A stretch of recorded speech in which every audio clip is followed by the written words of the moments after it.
সময়টা খুব কঠিন ছিল।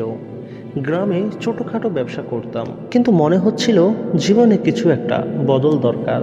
সাহস করে চলে আসি ঢাকা শহরে। পকেটে খুব বেশি টাকা ছিল না, কিন্তু ইচ্ছেটা ছিল বড়। ঢাকা এসে প্রথমে কয়েকদিন ভেবে পাচ্ছিলাম না কি করব।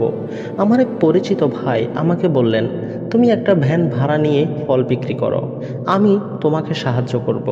এই সামান্য সুযোগটাকে আমি আঁকড়ে ধরলাম। ভ্যান ভাড়া নিলাম, শুরু করলাম রাস্তায় রাস্তায় ঘুরে আম বিক্রি।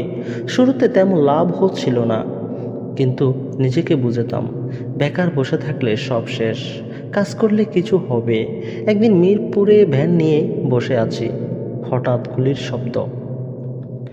প্রথমে ভাবলাম হয়তো দূরে কোথাও হচ্ছে, কিন্তু কিছুক্ষণের মধ্যেই চারপাশ থমথমে হয়ে গেল। মানুষ ছোটাছুটি শুরু করে দিল। আমিও ভ্যান চালিয়ে দ্রুত একটা গলির দিকে ঢুকে পড়ি। সামনে তাকিয়ে দেখি পুলিশ গুলি করছে। পেছন দিকেও যেতে পারছিলাম না। সেখানে মানুষের চিৎকার করছে, রক্তাক্ত দেহ পড়ে আছে।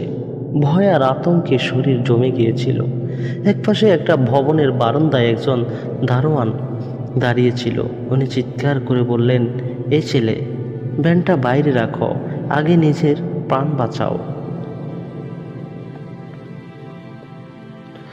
আমিও তার কথা মতো ভ্যানটা রাস্তায় রেখে দৌড়ে গিয়ে ভবনের গেটে ঢুকে পড়ি।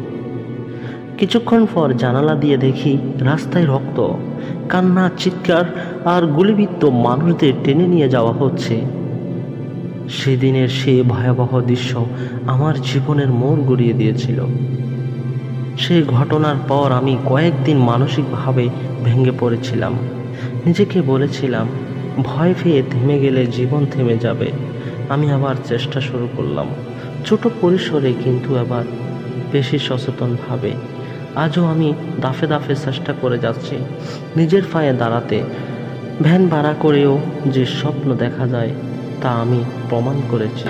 এই গল্পটা শুধু আমার না, হাজারো মানুষের, যাদের জীবন লড়াই দিয়ে শুরু, তাদের সবার।